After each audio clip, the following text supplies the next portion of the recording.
So that's one big part of the entire concept of the European lead factory. And having that library is nice, you still have to screen it. And since it's quite sizable, what we need there is also a center of excellence for screening. And looking at the entire quantitative framework that we envision in this project, with 24 public projects each year, with a library that in the end of the European lead factory might reach up to 500,000 different compounds. It's a quite challenging process where you need a lot of operational efficiency to tackle this task within the limited period of time that is given to the project, as well as a still limited budget. So we need a European screening center, a center of excellence that takes care of all the tasks that are associated with this task of screening. So on the one hand side, housing and managing the compound collection. It is developing the suitable assays.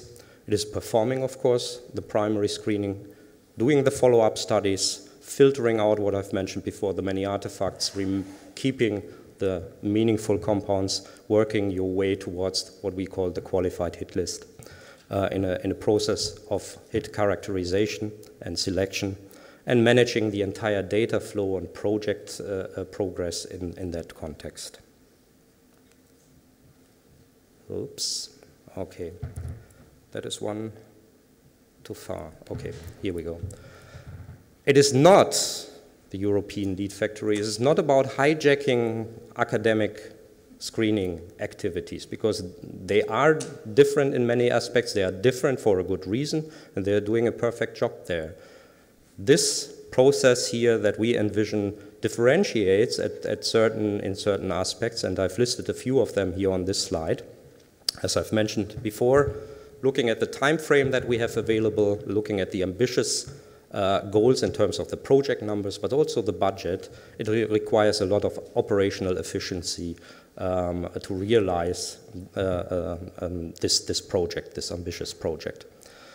We want to generate qualified hits. What does that mean? It has two purposes. As I've mentioned before, main goal is value creation of intellectual property, and therefore we employ a library that is not commonly accessible.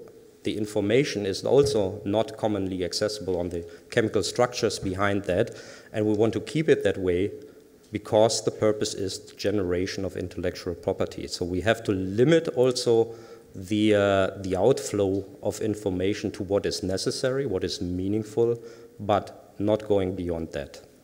So that is one part of qualified hit list, if you want. The other part is, of course, scientifically related, and that is shared, as I would bet, by almost all of my screening colleagues here. If you do a screening, if you screen against even a very comprehensive compound library, in the very end you are left with very few chemical structures that provide meaningful starting points for any type of follow-on activity. So you need a qualification process, you need an experimental characterization process to filter out these very few meaningful compounds. And what we intend to do here and incorporate into this project as well, and that differentiates this project also from many, not all of them, but many of the academic screening activities. We want to provide also medicinal chemistry resources to qualify these hits. To give you an example, once in a while, you find a singleton, a compound that has no close relatives in the hit set, so that the medicinal chemist has a hard time judging whether or not there is a meaningful structure-activity relationship behind the activity you observe in your bioassay. In order to provide that information, you need chemical work, you need chemical synthesis to do. And that's why we include this work package also in the proposal of the European lead factory.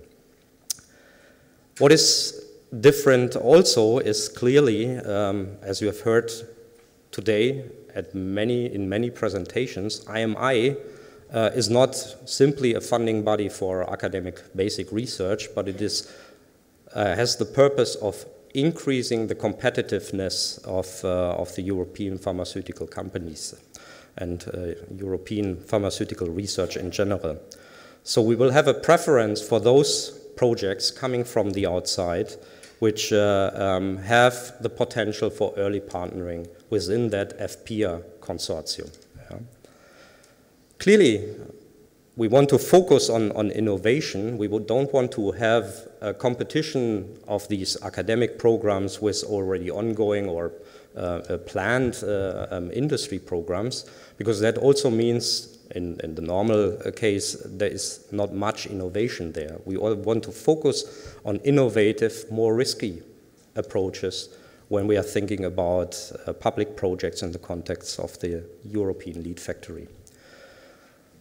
The information management, as I have alluded to before, looking at the library in particular, has to be different if you compare that to basic science-driven, knowledge-driven approaches in that screening field.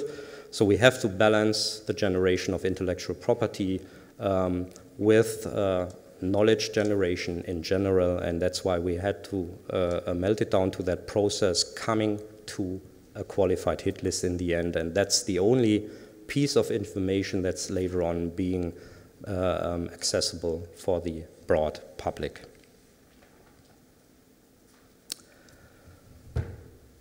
IMI wants to foster and bring forward pre-competitive programs. So the question always is, of course, what is pre-competitive about the European lead factory? I think, first of all, the aspects of developing tool compounds for basic research, elucidating target and disease mechanisms is something that will greatly benefit the scientific as well as the industrial community. We will also use this platform, of course, to provide technical support and access to this high quality library and the expertise combined in the lead factory to bring forward public projects that clearly seek compound candidates to progress them into the early drug development process. It goes beyond that also in many cases, and it constitutes, at least in my view, and I think that's shared in the EFPIA group, a kind of controlled experiments to broaden this concept of pre-competitive research in this early drug discovery arena into aspects which we haven't seen before, and that's the collaborative exploitation of compound collections. And you think of these collections as enormous investments for the companies. Those are multi-million euro investments behind that.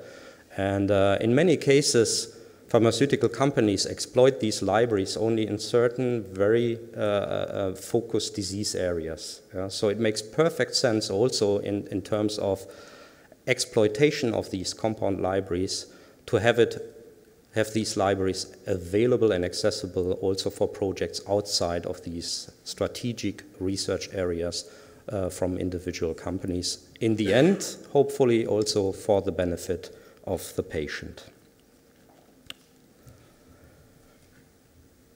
The impact that we see on the general research and development process is pretty obvious, I guess.